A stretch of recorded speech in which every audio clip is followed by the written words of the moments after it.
Sit back, relax and strap in for the second of my fireside chats.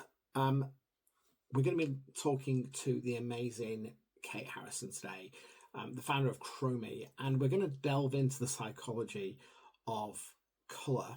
This is definitely one not to miss because we don't realise how much colour influences our lives every single day. So I hope you enjoy this. Tell me, what came up from you? What did you learn? Drop a comment and share some love. Let us know what you thought of this episode. Cool. So I'm not going to introduce Kate with some big, massive introduction because we're going to do that in a second. But what I am going to say is you will view colour in a completely different way. If somebody is watching or listening to this conversation right now, why should they lean in and stay? Oh, very interesting one. Because I think I'm about to change the way you view the world, in essence. I, for a long time, viewed colour as an aesthetic, as something that you saw.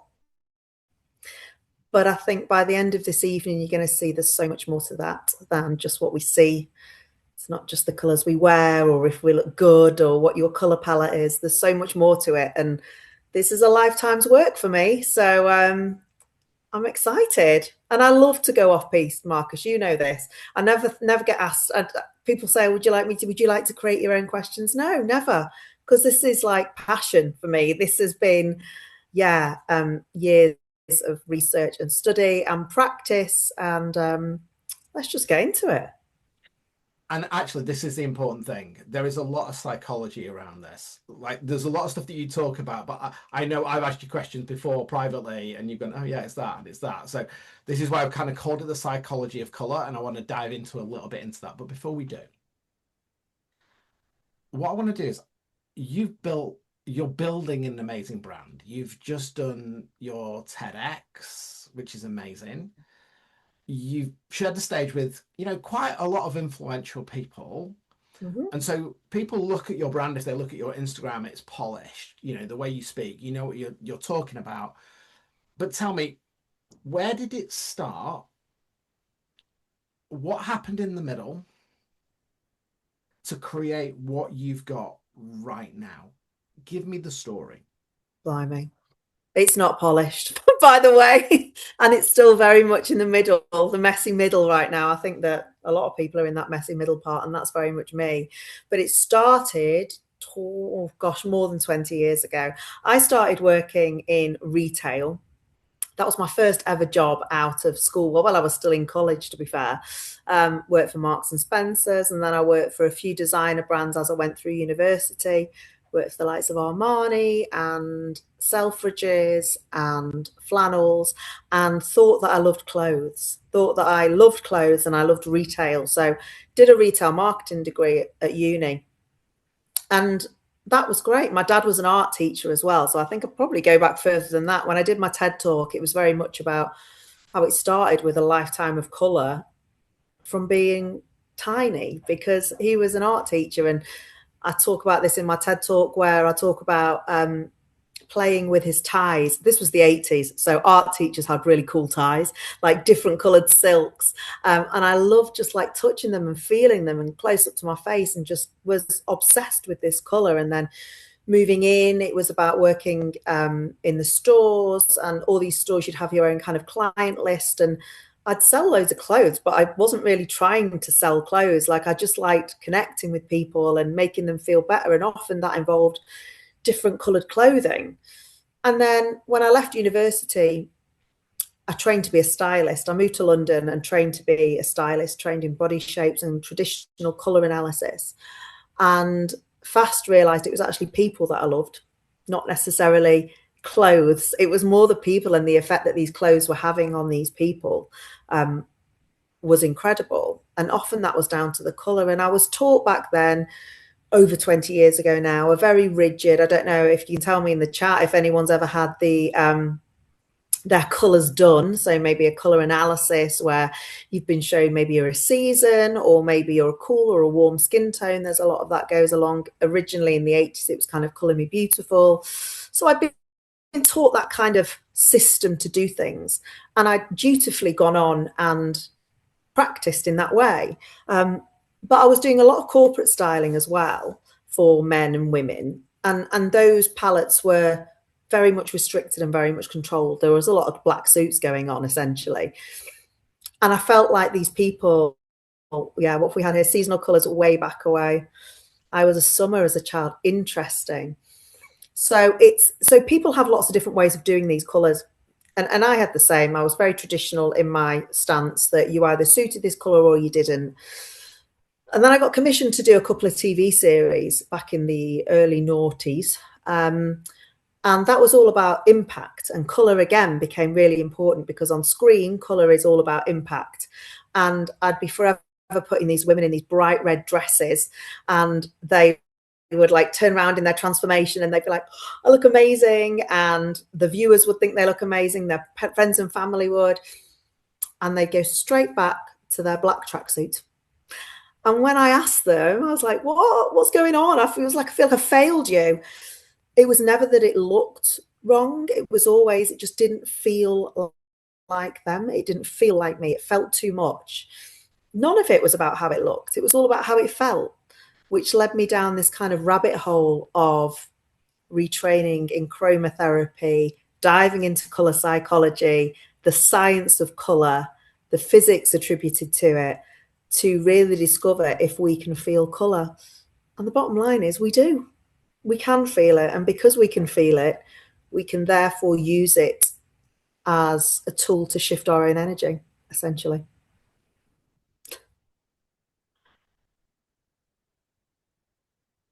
You're still muted, my love. Tech fail. I was doing so well. Hannah left you hanging. I haven't gone for a really long story there because I'm like, people will be like, oh god. No, I was like sat back going, carry on. I don't need to speak. This is great.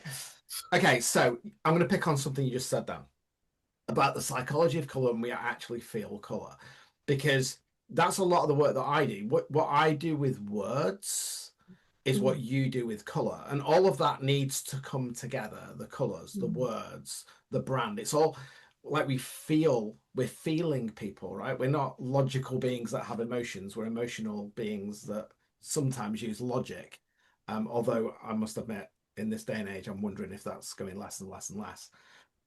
But I remember, and I am going to paraphrase this because Kate wouldn't say this, but basically, when I spoke to her and we were just having a chat and she looked at my website and she looked at my branding, she basically said, that shit and doesn't represent you. Now that's not what she actually said. Okay, that's just me shortening and paraphrasing it. But my old branding was kind of black and gold. I was trying to make it look kind of high end. And I remember you saying to me that those colors don't match your brand. They don't match your personality. And I'm going to come on to black in a second. But here's the thing. And put in the chat if you've done this. You start a business, you're looking at a brand, and you go to somebody who you respect or love and you like, and you literally look, what are the colors that they're using? And we borrow them, right? We borrow people's colors. Tell me why you shouldn't do that. And why is it that colors vibrate with your personal energy, so it will never work? Yeah. And what changes when you actually match your color palette to your own resonance and vibration? So when we're talking about colors here, and this was the real eye-opener to me, when I trained in chromotherapy, which essentially is using light and different frequencies of light as an energy source, the first question they asked were, what's color? And I realized that I've been using color for the past 20 years as a stylist daily, prescribing colors for people on their skin tones to suit them, to what suited them, to their eye, to how it looked. But I'd never actually thought about what it was. And to be classed as a color you need to be on the visible spectrum of light. So this is what humans can see. So the visible spectrum of light, the colors that we can see. And each color has a different wavelength and therefore a different frequency. So they vibrate at different frequencies. Anything, we start at red, we can start seeing color at red. That's the lowest wavelength, that's the lowest vibrational frequency we can see. Anything below there is infrared. And we use that a lot in well-being. You know, we're obsessed with these infrared saunas right now. We can't see those rays. And when you go in an infrared sauna and it's red, they're actually coloring it with red light so that your brain goes, oh, it's red, it's infrared. Infrared, we can't see at all. It's too low a frequency for our eyes to pick up. And anything above violet is ultraviolet. So that we can't see either, but we can feel it. We have it in these face masks, which cost hundreds of thousands of pounds. And we know that these things have benefits. These frequencies of energy, these frequencies of light change things and affect things and can stimulate our energy. But as always, and with a lot of things, it's quite similar with breath work. You've almost got to go back to realize the impact it has. We almost forget about the stuff that we're just surrounded by every day. Like everybody breathes every day. You know, if you're alive, you're kind of breathing. But when someone teaches you how to breathe properly, that's like a totally different experience. And it's exactly the same with color. Once we understand what color is, and once we understand what these different frequencies can do for us, then we can start to color in our lives. Now, this started back in ancient Egypt. This was a long, long time ago. This is not new. This is us going back to ancient roots, where they used to refract daylight through different colored crystals in the pyramid walls and create different colored rooms. So they'd put you in a blue room if you had a sore throat. I could probably do with that today. Instead, I'm using a blue glass to refract light through, that it actually energizes with the blue energy. They put you in an orange room for digestive issues. So they had this principle before modern medicine took over. And obviously this isn't a replacement for modern medicine, but it's certainly something that we can use on the daily. And that's the thing. We are surrounded by colour every single day. And also we get to choose it. Now, other people are choosing a lot of it for us. And when I was talking in my TED talk about stages of my life, and I guess from all of you, you'll be working with people who are going through different stages, different phases, different seasons in their lives. We often lose the colour from our lives, and I certainly did personally. The first time I think that happened was teenage years, and we see a lot of teenagers cocooning in black, and I know we're going to talk about black afterwards. I've got 3 teenagers. They all do it. And someone asked me a question the other day, what happens if my teenager won't wear colour? I'm like, let them. Because what they're doing is they're safe. They're feeling they've got their safety net and they're cocooning and they're working out who they are and they will come out of it. But we all tend to do that because the outside world can be so overwhelming that we then think, well, what's safe? And actually, black in its essence is not actually classed as a colour. It's an absence of light. So it doesn't have a frequency, it doesn't have a vibration, therefore it feels very, very, very safe. And the best way of describing this is if you go to a funeral and you walk into the church and everyone's there and they're all wearing black, you could walk into the same funeral, same church, same person who's passed away, but the memo was wear colour, this is a celebration. That vibration is totally different in that room. And what you're feeling there are the different frequencies of light which are shifting the energy. So I think that's really important, first of all, to understand when we're talking about colour, what are we talking about? And we're talking about the visible spectrum of light and all the different wavelengths of light in there. I recently did my first sound bath with colour and sound healing, and sound healing is very similar. Each of those hertz vibrates at different points in the bodies, and it's exactly the same with colour.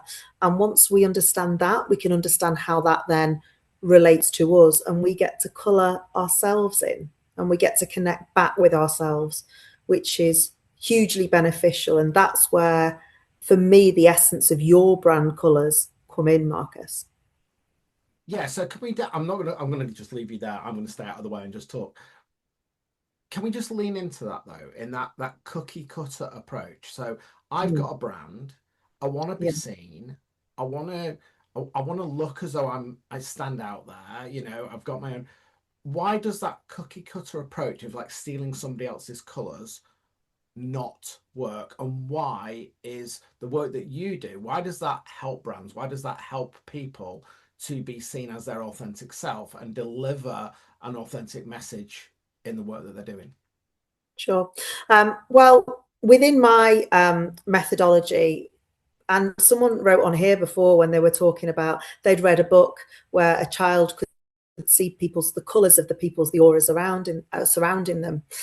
And in the Chromie methodology, I give everybody a soul shade. So everybody will have a colour that vibrates at their frequency.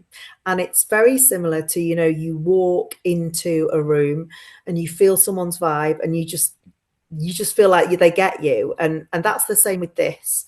Now, quite often, when people have come to me, it's because they've lost the colour in their life and they don't really know where to start. So maybe I've got a really good way of assessing how colourful life is right now. It could be in the thoughts. Obviously, it could be how colourful that feels mentally. But also my three check areas are check your fridge, check your wardrobe, and check your front room and see how many colours are surrounding you. That's just a real starter for 10, is to see if we're feeling, if we're experiencing, if we're welcoming colour in. And then when people say, where do I start with colour? I always say it's about connecting back with yourself, because when we are children, we are given this time to create. We're given the time to surround ourselves with colour. It's actively encouraged. As we grow up and become adults, that colour kind of dwindles away. The high street becomes full of black. We're not necessarily given the time to be creative, to be able to splash around with paint and flowers and things like that. So often the colour can become quite muted. And what Soul Shades does is it will ask you a bunch of questions. It will ask you a little bit about your personality. And I know there are different colour personality tools out there, personality profiling. Generally, these colours are based on elements. So anything like DISC or Insights is generally based on elements. I think they'll say you're red, green, blue, or yellow. And those colours are just given to you. Whereas with Soul Shades, you tell it who you are and the colour finds you. So it's a way that I have worked out how to understand your frequency and then attribute that to a colour. Now, quite often it's someone's favourite colour. Mine is green. Okay, this vibrates all in my kind of heart centre. It's very balanced. It's very nurturing. Sometimes it isn't. I had one lady who came to me and she said, well, as long as my soul shade isn't blue, I'll be all right. And the more we spoke and the more we got into it and her strengths and her weaknesses and where her real energy lay, we soon realised that it was blue, and she cried. And I was like, why are you so upset about blue? And she said, because I just hate it. I've got a real kind of blockage with it. And when I explained to her what blue was, and it really resonated with her because it was linked to her throat chakra. She worked in marketing. She was using her voice all the time. She spoke clearly. She had to communicate for a living. Then she really started crying because she said, oh gosh, that is exactly where I feel blocked. And actually, I don't use blue at all. She'd been in a relationship which had been quite controlling. She'd recently got divorced, away from that relationship. And she said, and what I've just realized in this session with you talking about blue is that when I was younger, I used to love singing, and I haven't sung for years because I used to sing in the shower. And my husband always said it was just awful and I was an awful singer. She said, I'm going to start singing again. So sometimes colour can give you that connection back into a feeling.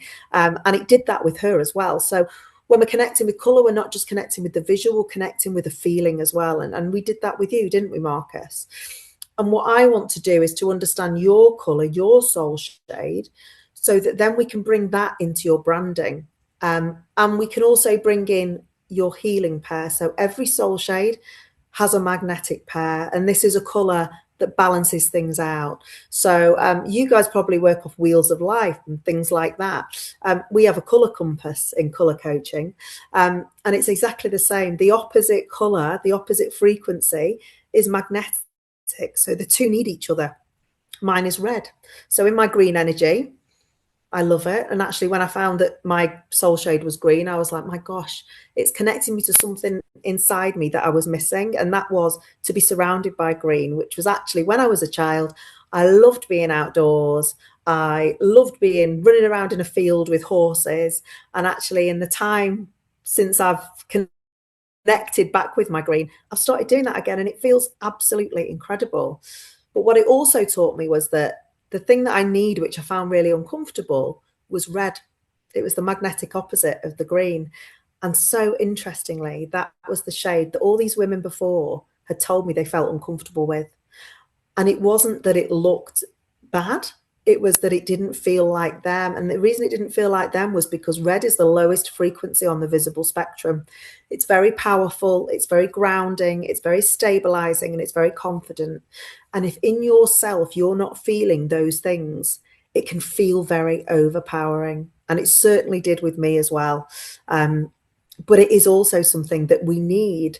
And in many respects, I craved it, but I was afraid of it. So I know someone's just said that I'm really drawn to pink at the moment. Sometimes you'll be drawn to different things at different reasons. And actually, it's a craving, and it's a color craving that you have. When you understand what that color reacts to, then often things tie together. It's a huge connector. It's a connector, and it's a way of saying a lot about yourself without having to say a word. So many. And that hasn't answered your question at all, has it? No, it has. So many questions, but I'm going to dive deeper now. So I'm just going to pin myself back. I'm going to go deeper. Okay. Luckily, what you just said leads beautifully into my next question. Excellent. But I'm going to reframe it because I hadn't thought of reframing it this way. So when we look at the wellness space, generally, 99% of people out there are spiritually bypassing. And the reason why I say that is that we see growth, well-being, whatever you want to call it, right? That shift from I'm in the dark and I want to move to the light. And you mentioned about kids going like wearing black, and that although black's not a color, it does hold all the colors, right? Theoretically. But then I remember, and this is why I want to dig into this. I remember we had a conversation, I think it might have been at Rigi's or somewhere like that. And I mentioned Carl Jung. And so I want to go into the shadow. Because when we start to look at black, when we start to look into darkness, most people move away from that. It's like, I don't want to be in the darkness. I don't want to be in the black. But you said it's kind of safe. So psychologically, we move there. And we move there in our clothing, in whatever, but also we do that in our mind, but we kind of deny ourselves the opportunity to lean in and discover black. So I really would love to know a little bit more about the psychology of that and that color and that journey that clients maybe go on, because you picked it up with the lady with the blue, right? Is that resistance, and we want to, our psychology tells us to move away.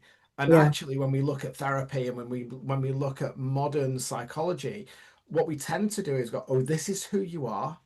Here, have a label.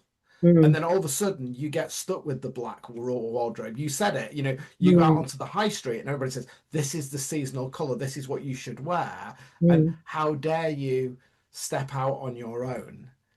So I'd love you to share a little bit more around that psychology, that kind of Jungian effect of leaning into the shadow, leaning into the discomfort, and kind of when you get clients to do that, what is showing up for them? Because it's pretty much what I do in my work. It's probably a lot of the people who are on the call tonight doing their work. But I'm interested, because I've used this with my clients, by the way, when I've said, just not without doing the soul shade stuff, but just go and wear something a bit brighter. Just go and try something, get into light. So I'm interested in how that psychology comes in now.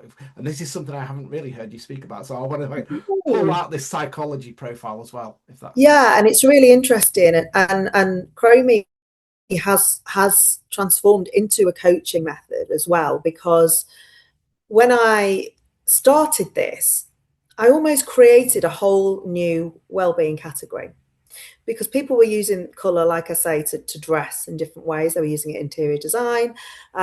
and it looked nice, but it wasn't really about how it felt. And for me, my clothing, I can track my mental health through the amount of color in my life. And I'm writing a book right now called Color in Your Life for this very, very reason. And if you want to listen to the TED Talk, it'll tell you a lot more about this as well. When, you know, I talked about teenage years, and then when I had postnatal depression, again, I went straight back to black. And my food even became beige. And everything lost its color, just lost its color. And you're right, it's leaning into that discomfort. And first of all, accepting that you're in that place. And that's why that 3-point check-in is really interesting. Go into your fridge, go into your wardrobe, go into your lounge, and just accept what you see there. First of all, don't go, oh, but you know, I'm having a bad day, and just accept how things are right now. And that's where using color coaching is a process. So this isn't about someone comes to me once and they step out wearing a rainbow, because that's too much. And in essence, that's what styling was doing. It was pushing these women into a frequency which was so far away from where they felt safe that all they could do is retreat back to black. And what we want to do is take this step by step, which is where Soul Shades comes in, because with Soul Shades, if we can encourage you to reconnect back with yourself, and if that color then becomes your safe space, that's one more color. It's just one more color. It's like where you look for the light, we look just for that color to start with. And sometimes that is the only shift that people need. Someone was talking about using it in the hypnosis. Yes, I have a whole section on my website of color meditations, because I always really struggle to meditate. And a lot of the people that come to me, maybe they probably could really do with coaching, but they thought they'd go with something a little bit more practical to start off with. And they didn't realize that color actually was color coaching. They thought it was just kind of having the colors drawn, they might feel a bit better. But it really sets them on this path to looking for the glimmers, to moving out of the darkness, first of all into themselves, into their own frequency, then into their opposite frequency. So for me, it was the red. It was that healing pair that's really going to teach them something, and feeling the discomfort and understanding the discomfort, and really using that sparingly at first. So I talk to people about, you know, using a different colored glass, the towel that you dry your face on in the morning, you know, your dressing gown that you put on first thing. It could be a mug that you drink your morning coffee out of. Little shifts, but intentional shifts. Because what we're doing is we're using a visual cue. We are helping people to visually and physically step out of the darkness. And I'm doing it in a process that is aligned with their own frequency. So the first way to do that is to reconnect them back to themselves, and then reconnect them with the healing pair. And for you guys, that will be more like their shadow work, the shadow side, the bit that they really struggle with. And by feeling the discomfort, but welcoming it in. So for me, it was the fact that red was very much linked to boundaries. I knew I had no boundaries. I had no boundaries with kids, with my husband, with anyone. I'd just say yes. And to accept that and go, but today I'm choosing my red mug, and actually I'm going to say no once. Even if it's just starting with something as small as that, it connects you into a different frequency. And the overall impact, and the overall, once we're kind of done with color coaching, which pretty much is never, because we're surrounded by color constantly in our lives, is to be balanced, to be using all those colors, and to understand what we can tune into to help us, whether that's helping us in our business, whether that's thinking, today I've got a really important meeting and I need to have strong boundaries. I know this person pushes me around. We'll go for low frequency. Or whether it's, I'm actually feeling really anxious today, I need to be calmed today. It's knowing which colors to step into and when, so you can be the artist and not the canvas. Do you know what? There's something come up. A couple of things. Well, loads coming up, Mike. We're going to be here all night, everybody. I'm just telling you now. Let me just put myself back on the screen. So, something that's really interesting there. James Clear's book, Atomic Habits. I don't know if you've read that. Yeah. Kate. But James Clear talks about 4 principles that just work, which is cue, craving, response, and reward. and often it's those 1% moves of that cue. I'm wearing that color. Yeah. The craving might be, I don't want to wear it, or I do want to wear it, but whatever that craving is, kind of lean into it.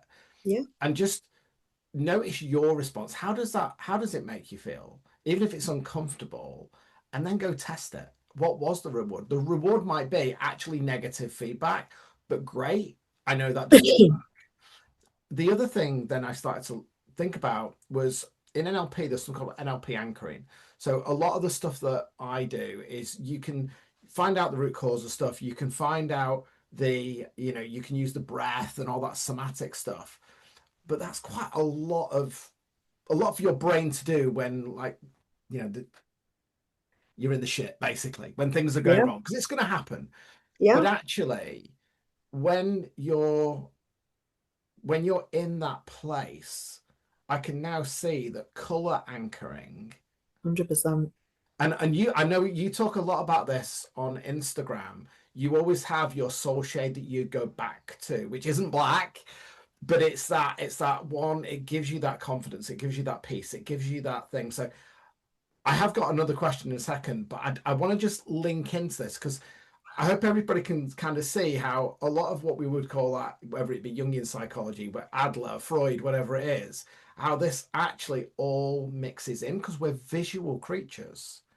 Absolutely. And so I'm really interested to know that if people are using more psychology methods, words, feelings, and all the rest of it, how, when they're describing stuff, can they bring color into their voice? How can they allow people to create pictures? How can they allow people to use color? I use it a lot personally, but how can they use color in that work when it's more around psychology? Is there any top tips that you can give on that? Yeah, and I think that it's powerful. And when the one thing that people always say with this, and when I start talking about it, is, "Gosh, that makes so much sense." And they've generally got like something they can think like, "Oh God, I didn't like." One lady that I did loads of work with, her soul shade was indigo, and she hated indigo. She was like, "Oh God, I hate it." And when we got back to it, we actually had to do a little bit of regression. We had to go back to childhood and to find out that her arch enemy at primary school was in the Irish country dancing troupe, and their uniform was indigo. So sometimes it's just a total psychological blockage with it. And once we've forgiven that and we realize that that's really not serving us anymore, then we can move forwards into it. So sometimes there are those blockages. But also what I would say is to be really, you will be so amazed how much color comes into what people say. Use it when you are listening. So when you're listening to people, and I do a lot of audiobooks, just how I consume my media. I do podcasts and listen to audiobooks all the time. Color is referenced pretty much throughout everything, at least once or twice every sort of half an hour. And I reckon you will pick this up in your client work as well. There will be a reference to it. It may even be what they're wearing. It might be a repetition that comes up. It might be something that they say, even just grey, even how they are. Oh, I was feeling a bit blue, or it was a beautiful sunshiny day. All these different things. Listen for colour as well as look for it, because sometimes that can really tell you the difference. It's the difference between me like wearing a really brightly coloured dress and coming in, and actually then what I'm saying really isn't matching that. And I've seen this in so many people. I do a lot of work with tons of different people, and actually TV presenters are really, this is a common issue, is that actually they are full colour on screen and then they come off screen and they are head to toe in black. And actually there's a lot of things we need to unpick there. There are two different versions of people. So within using colour in practice, in coaching practice, listening to what they are telling you, because it might look differently visually, what they're telling you, than how it actually looks in real life. Those two things need to match up. And it might mean that we actually need to colour in what's going on inside, or actually what's going on inside needs to be shown on the outside. You know, a lot of the time people come to me who do feel great. They just don't know how to translate that. Maybe they're stuck in black work uniforms and they're feeling massively frustrated. I did a thing for Thames Valley Police for International Women's Day for the whole of their force who are wearing black uniforms in quite traumatic jobs every day. It was, how can we use colour to reset you even when you're in your uniform? And that came back to giving them 5-minute colour therapy meditations that they could do super quick, because like you say, these are hooks, these are visual hooks that they can hook onto to just get back to base really quickly. I encourage them to do it in their cars, at their desks, wherever they can, just to take 5 minutes out and do that. And that's what colour can do. And that's the beautiful thing about colour, is it's so accessible to everyone. There's a reason why I want to give an example, just so people know, of a client that I worked with. I won't go into kind of what we work, but I remember this scene very, very vividly. And she described, she said, "Oh, I'm in the kitchen in my grandmother's house." And there was just, I don't know why, it's probably because I've spoken to you, I don't know how many times, but I don't know why. I just said, "Tell me about your grandmother, what's she wearing?" And she described in detail this kind of blue kind of pinafore dress that she always wore. And like her grandma always made her feel safe and everything was great and all the rest of it. And then I asked this question. I said, "Okay, where is she in the room at the moment?" And she said, "She's not in the room." So I said, "Go on." She said, "I can just feel her energy and I remember the blue pinafore dress." And so one of the little things that I did after the session was to say, wear something when you're going through anything, wear that color, because for you, that color might be your safety. Your grandma is with you and it will remind you. So that, again, that was using that imagery, that color as a safety hook that says, if I'm going to do something that's out of my comfort zone, if I wear that color, the color reminds her of her grandma, and her grandma's color was her safe place. Therefore, she felt safe. Therefore, her nervous system was regulated. Therefore, she gained the confidence, even though her grandmother wasn't there, even though she wasn't a kid. And so I wanted to just bring that in as an example of how you can get so much more depth in your client work, because we're visual creatures, that when we get out of our logical brain of describing something and when we color it in, and when we listen to color and asks, okay, you've got that feeling. Another thing that I do is, okay, what color is that feeling? You know, it's red, it's dark, it's whatever. How does that color make you feel? Yeah. And then get them to change that color. How does that color change? And so it's really, really interesting that actually we're feeling color, but sometimes we don't observe and see it. And when we marry those two things together and build relationships with them, it just helps us navigate.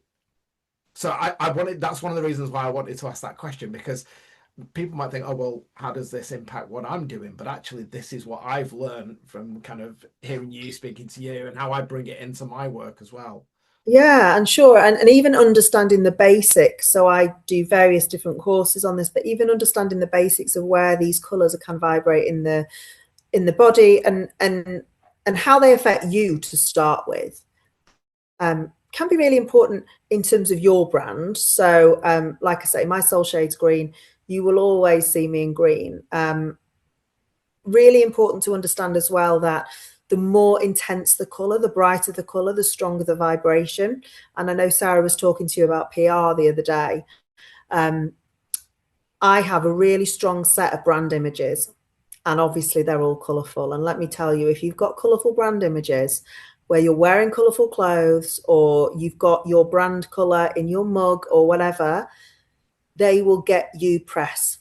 I got 5 pages in Cheshire Life this month. I got 2 pages in Woman and Home magazine. I was in Psychology's magazine. I was even in the like the content section. And yes, what I'm talking about is interesting, but my imagery said what I did, and it said a lot about me as well. And it was so strong. So what I would also say is that in terms of a PR point of view, just to link it in with what Sarah was talking about with you, really understanding what your colours mean to you, what those colours are saying to your prospective clients as well. Green is bang on for me. It's very nurturing, and I wore it with bright pink boots because that was balancing it out. Those two colours, those complementary colours, that magnetic pair. Yours might be very different. So it's really interesting to look at your branding, how it is now. Is it feeling a bit off? Is it not? Is there anything we can introduce? And I used this with you, didn't I, Marcus? We introduced some different colours into there that were just an inkling that I had with you and your soul shade and your magnetic pair. And it felt better to you, felt less, it just felt more you. I think that was the thing, wasn't it? I'm really into this actually, because what was really interesting, I remember having the conversation that blue was kind of a colour that I always wore, because you mentioned the police before. And so the biggest challenge that I had around my branding was the fact that I was using a very secure colours, dark colours, kind of authoritarian colours, but actually it wasn't showing the softness and that kind of feminine energy that's required in the work that I'm doing. It wasn't, it might have been saying authority, but it wasn't necessarily saying safety. It wasn't necessarily saying, oh, I can lean into that. And I remember when you said coral orange, I was like, you can go and do one. There is no way that I am wearing coral orange. But I remember, I went, do you know what? I'm going to go and do it. And I remember going out, and I think it was an orange t-shirt. I think I went and Yes, bought. I think you sent me a picture. It's I true. sent you a picture. No, this is the reason I'm saying it, because I went, okay, look, I've done it. I've like taken my medicine, and I've done it. But again, it goes back to what I was saying. Cue, craving, response, and reward. You said before, don't go and delve into wearing lots of color, thinking it's the hint. I remember when you so when we bought our house that we're in now, we kind of moved in here, and I remember Michelle going out. We've got green walls, and it's cream. And she went out and go, right, we've got to go and buy all the soul shade colors for cushions. Yes, she wanted to do that. I love that. Yeah, so my wife went out and bought the soul shade colors that were the soul shades of our family. So there are corals in there, are bits of blues, there's greens, there's mustardy yellows and stuff like that. And it feels homely. The energy feels really, really homely. So I think also having that anchor, having a colour is really comforting. It is. It's really comforting. You were saying, she was using the colour of her grandma. I would love everyone to understand what their soul shade is, because it reconnects you to who you are. And it connects so many different things. It connects memory. Things will come up where you think, blimey, it was a bit like me remembering, okay, you need to be messing around in a field for ages, because that's what brought you alive. And often we can forget those things, but you will often see that people, when they connect with their soul shade, they connect with them again and understand themselves and understand other people as well. I do a lot of this in kind of corporate leadership training, soul shades as well. It's definitely moving into that arena, to understand other people as well, and understand that how they react isn't how you would react, and that's okay. And quite often our partners are opposites to us. Quite often we have magnetic pairs. I'm green, my husband's red. And until I'd kind of done this and understood it on a vibrational frequency level, that my energy will respond like this and his energy will respond like this, and that's okay. Those two things are very complementary when you understand each other's power. And it's very similar as well, especially if we're looking at relationships, tricky relationships, just that acceptance piece again, that everybody's different. Not everybody's going to get on. It's a bit like tuning into rock FM and thinking, oh, I'm not too sure, and then finding classic and going, oh, this is a bit of me. It's like you don't know it till you try it. And what I try and do is give people a framework to do that in a really secure way, so that they don't feel overwhelmed by it. Because if the rest of their life is overwhelming, then sure as hell they're not going to want to throw a load of different frequencies into it at the same time. They're going to want to stick to the one same. of the things that I will get, if you go networking, so if you go out networking and you're in rooms with people, okay, and maybe say your niche is confidence, look at the color in the room. Who is it that's wearing color? who isn't wearing colour, and then start to have conversations with them, because sometimes it's difficult to have a conversation with somebody and find out where they are and what they're doing. But actually, if you start to now look around, whether you're shopping, who's colourful, who's not colourful, how is their body language, how do they speak? And often the colour that people are wearing could be that intro that you can start speaking to them. And if you're wearing your colour, your soul shades, it's interesting. Will people compliment you? Will they be attracted to you? And if you start to use that as a bit of a psychological kind of toolkit when you're out and about, it's really interesting, the conversations that you have. And you normally find the people that wear the colour have done the work. That's what I found. 100%. You know, even if you're having a day where yourself, you're not feeling great. You know, a few years back, I was going through a particularly dark time. My husband was really ill, and I really had to gear my business up again. And I thought, I'm gonna have to go networking. I need to get out. I need to meet some people. I need to get this fresh perspective out there. And I wore a bright yellow jacket. Did I feel like it? No. But did I know that it was going to attract people? Oh yeah. And I worked with a pink dress. So I wore this long pink dress and this bright yellow jacket, and I strutted into that room and everyone wanted to talk to me. Yellow is the color of kind of solar plexus energy. So it's very much an independent color. It sets you apart from a lot of people, yellow. It's also brilliant for clarity of thought, that sort of slightly low frequency vibration. It just hits beautifully. And it's the color of sunshine. So I walk in there looking like human sunshine. Everyone's like, oh, wow, how are you? You're like a ray of sunshine. And it's like, okay, brilliant. You're in. There you go. That's what you are in straight away. And I've seen that in person. I've seen it happen. Yeah. And actually, when I first met you, I think it might have been Wilmslow, but yeah, it was you were attracted. Now we could go on and on and on here. So I'm going to wrap up kind of my questions. And Joe, if there are any other questions that people have put in, stand by. I'll bring you on. But here's my last question. As I say, you've shared a stage with lots of people. You've been on lots of podcasts. You've been interviewed.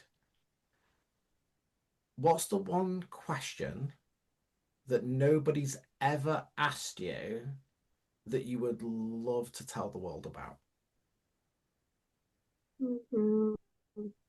Well, that's really difficult. Thanks for that one, Marcus. Flipping out. We're going to end on a difficult question. Yeah. Or maybe what's the thing that you'd like to tell the world, but maybe there's a little bit of fear. Maybe there is a little bit of darkness. What is that thing? If you had the opportunity to kind of get deep down and vulnerable and maybe say somebody would love you, you've always wanted somebody to ask you that question that would give you permission, because I think we've talked a lot about permission here with color, right? So yeah. What is that color that you want to bring that gives you permission to kind of, I'm going to say wear it now, but express it? I think it's when people kind of say, well, what you know, have you always been colourful? People expect me to go, oh, yeah, I've always loved colour, and colour's always been there. But no, I've had real dark moments in my life. And I've also been led by fashion, which has led me into dark moments, that comparison thing. And I feel like what I always say, I do a lot of work with Girls Out Loud, like a charity that works with teenage girls. And I think that one piece of that I wish that little thing that I wish people had said to me when I was a teenage girl, which probably led me into cocooning and not being particularly confident and not putting myself out there, was that you can't get being you wrong, because you literally can't get it wrong. What's the worst that can happen? You can't get if you're just yourself. But what colour does is allow you to connect back with that. And I guess what all of you are doing within your coaching is let people connect back to who they are.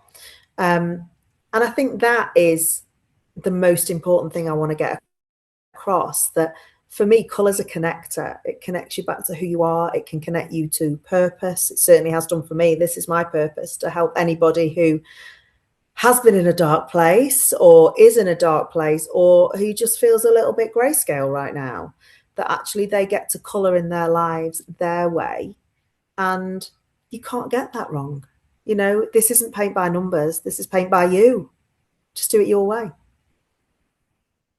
Do you know what? That really hits deep. And I agree with you. You can't get being you wrong. Mm. And it's true.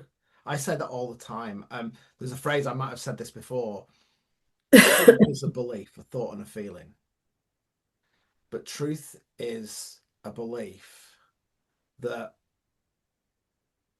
is created by a bunch of people who came together with influence and or power. And that kind of leans back into what you were saying about, you know, the shops and the color and all the rest of it, is that if you want to stand out, if you're you can never be wrong. So even if the fashion industry is saying wear this, but this is you, be you. Yeah. And that Yeah. and that goes down to your psychology as well. Yeah, and I think that this is, people are really cottoning on to this a little bit more. You know, we're seeing a lot more of this. The more that people are going to therapy, having coaching, interested in personal development, you know, when people are embracing themselves and understand how to embrace themselves, then naturally the color kind of flows through. It also really makes you understand the world quite interestingly. Like the next time you go into the supermarket, just have a look around, because a lot of big companies are disguising very beige food with bright colors because they know it attracts us. You know, go to the natural foods, go to the nature. I took my dad out today, my dad and my aunt, both in their 80s, and I took them round a garden, a spring garden, and it was so beautiful just being surrounded by the colors of nature. So this isn't something you have to buy in the way that breath work isn't something you have to buy. You can be surrounded by it and you get to choose it. You know, plant the colors in your garden, paint that wall, you know, choose a picture. Doesn't really matter how you do it, but start letting it in, and slowly but surely things start to shift. So it'd be interesting to see how people who are listening to this, if you're listening to this on the podcast, if you're listening to and watching it on YouTube, if it's in the Facebook group, please comment on this. Like, what came up for you? How has this helped? I am going to drop a link in to kind of Kate's freebie, because as you know, I won't let anybody on here unless they've got a freebie. But what I want to do, let's wrap this up. So thank you, everybody. Round of applause. I know nobody can hear, but I'll put a virtual round of applause on at the end of that. Thank you. So thank you so much for coming in. Thank you so much for sharing the amazing work that you do. If people want to follow you, firstly, where can they find you? And I recommend you follow Kate on Instagram, because her posts are amazing. But where can they follow you? Thank you. Yes, at Kate the Colour on Instagram. It's quite easy. At Kate the Colour on everything else as well, I think. Kate Harrison on LinkedIn. And the freebie is a good one, actually, because the freebie is going to ask you some questions and it's going to give you a colour for your day. So I recommend you doing this tomorrow. Do it in the morning, first thing. It's going to ask you maybe how you feel right now, how you would like to feel, the kind of mood that you'd like to, what you've got to get done tomorrow. And it will give you a colour. And I'd be so interested to know what you get and how you embrace it. And if you do, tag me on Instagram with it, because I'll share it with everybody. I love doing this. It's brilliant. Awesome. Thank you. Jo, before we wrap up, are there any questions? Does anybody There's a couple of bits. Okay, go for it, Jo. There's a couple of bits. So Deb, when you asked Marcus about why we don't use someone else's brand colors, you know, when you said that, Deb said those colors reflect their vibe, and your colors reflect your own colors, reflect your energy, and that's why someone else's colors don't work for you. So I thought that was good. That is so true. Yeah. Marion talking about she's drawn to pink in all her clothes for the first time in 30 years. Oh, can I just touch on that one? That's a beaut. So when we add a bit of white to a colour, so I'm not even sure if I mentioned all the spectrum colours. We go red, orange, yellow, green, blue, indigo, violet. Now pink is an iteration of red, and when we add white to a colour, it softens the intensity of that vibration. So what pink actually correlates to is more of a feminine energy. like a soft power. So maybe you are stepping into this feminine energy, which, wow, that is powerful stuff. So maybe that will correlate with things right now. I love that. Thank you. And there's a lot of people saying thank you very much. Really enjoyed this. This is lovely. Joe, And Kat I just actually popped one have. in. Kat just dropped one in, which is about how do you find your soul shade? Is that right, Kat? Yes. Yes. Thumbs up. So how do you actually go about finding your soul shade? Yeah, you go on my website and you go find my soul shade.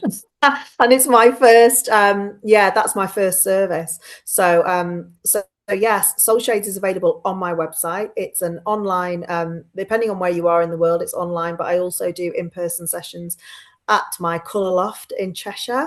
But yeah, all that is at ChroMe. So it's CHRO-me.co.uk. And yeah, you can discover your soul shade there. Kate is literally up Can the I road. can I ask a quick question Go as for it, Joe. well? Go.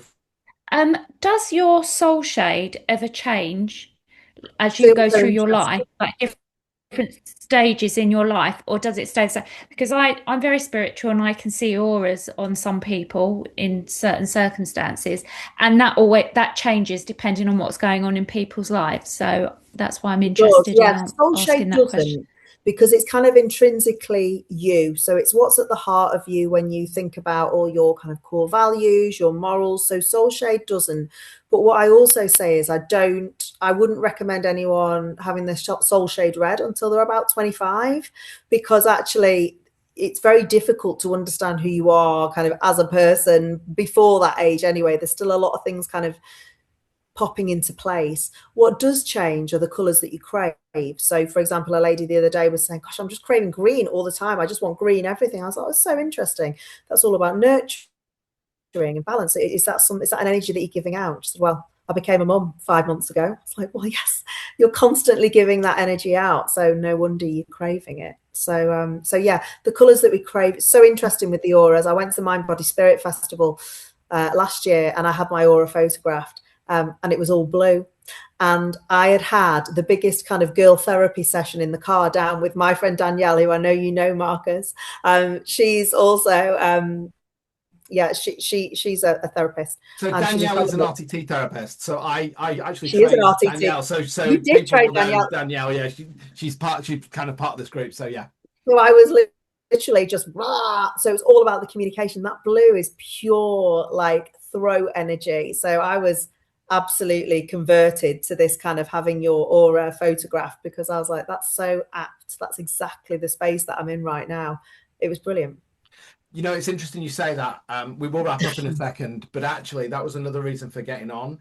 If you actually look at a lot of the stuff that Kate does, Danielle's on that. She's the Cheshire Mind Coach, I think it is. Yeah, Is her Cheshire thing. Mind Coach, Cheshire Mindset. Yeah. So she trained in rapid transformational therapy. She's done all that, but actually she's worked with you. And when you look at her brand, when you look at how she shows up, she is magnetic. Yeah. She is magnetic.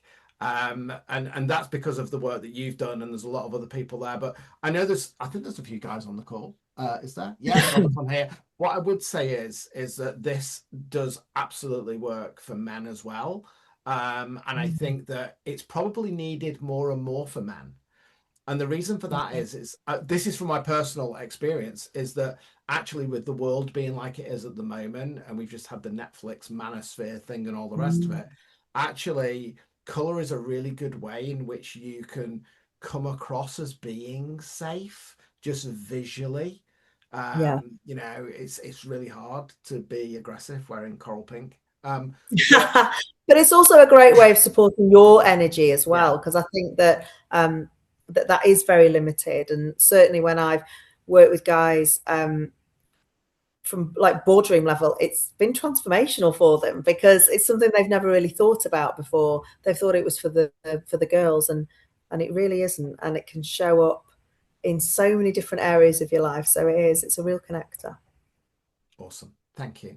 Thank you so much for this. I hope everybody has enjoyed it. In the group, there should be a post in there on about 8:30, I think. And so leave some love for Kate. I'd love some reviews, how this went on. You know, tag her in if you do find your color. Go and do the freebie. Tag Kate in, share it, because as you know, what we're trying to build here is a community where good people can come together, help each other out. If you are local, but even if you're online, if it's something that you want to lean into, I will tell you now, you will have the best time working with Kate. She's amazing at what she does. She does a lot more than just talk about color. Her color meditations are awesome. So I would definitely recommend that you go follow her, have those conversations, because I tell you what, she's going to be rich and famous one day and on big stages. She's already going there now, so get to know her now. If, by the way, I've already said that when she gets rich and famous, I will carry her bags for her. So I've already nabbed that. I've already nabbed that spot. But you're doing amazing stuff in the world. This is what the world needs, and I just want to say thank you so much for spending your evening sharing what you do with everybody. So thank you. Oh no, I've loved it. Thank you very much for having me.